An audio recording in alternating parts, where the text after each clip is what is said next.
श्री सद्गुरु महाराज की जय। स्वामी गीतानंद जी महाराज भिक्षु की वाणी। सोचो परिणाम क्या होगा।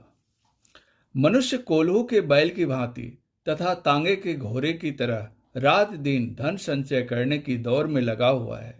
वह न तो कभी शांतिपूर्वक बैठ पाता है और न सत्संग भजन तथा कीर्तन के लिए ही समय निकाल पाता है। एक बार एक व्यक्ति ने हमसे कहा, देखो कभी सत्संग में नहीं आते, क्या बात है। एक बार एक व्यक्ति से हमने कहा, देखो कभी सत्संग में नहीं आते, क्या बात है। उसने कहा, महाराज जी मेरा कोई कारोबार नहीं है, इसलिए मन अशांत रहता है, सत्संग में आने की इच्छा नहीं होती। आप आशीर्वाद दें, मेरा कारोबार आरंभ हो जाए तो सत्संग में आया करूँगा। आशीर्वाद तो भगवान का था, उसका कारोबार आरंभ हो गया। कुछ दिन के बाद फिर मिला। हमने उससे पूछा, क्यों भगत जी, अब क्या समाचार है। उसने कहा, महाराज जी काम तो आरंभ हो गया है किंतु अभी मंदा है, इसलिए मन उदास रहता है, जिस कारण सत्संग में आने की इच्छा नहीं होती। यदि काम अच्छा चल जाएगा तो मन प्रसन्न रहेगा, फिर अवश्य सत्संग में आया करूँगा। ईश्वर की कृपा हुई, उसका कारोबार चंद रोज में ही दिन दूना रात चौगुना होने लगा। थोड़े ही दिनों में कोठी बन गई, कार भी आ गई तथा लाला जी के नाम से पुकारे जाने लगे। अकस्मात फिर एक दिन लाला जी मिले। हमने पूछा, सुनाओ लाला जी, अब क्या समाचार है।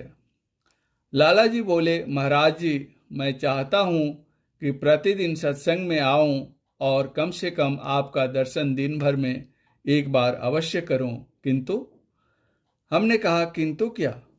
लाला जी कुछ संकुचित होकर बोले, महाराज जी काम इतना बढ़ गया है कि बिना मेरे बच्चों या नौकरों से संभलता नहीं, इसलिए फुर्सत नहीं मिलती। हमने कहा, भले पुरुष, काम बिल्कुल नहीं तो चैन नहीं, काम कम है तो चैन नहीं, काम अधिक है तो चैन नहीं। आखिर बता, चैन कहाँ है, किसमें है, कितने में है।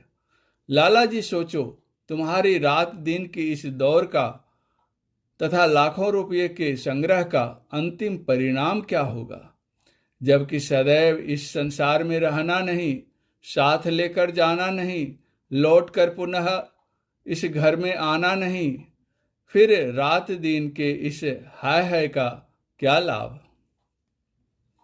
यदि उपर्युक्त तीन बातों में से एक बात भी हो जाती तो आजन्म धन संचय ही करते, किंतु स्मरण रहे मनुष्य भोगों की ओर बढ़ रहा है और मौत मनुष्य की ओर बढ़ रही है।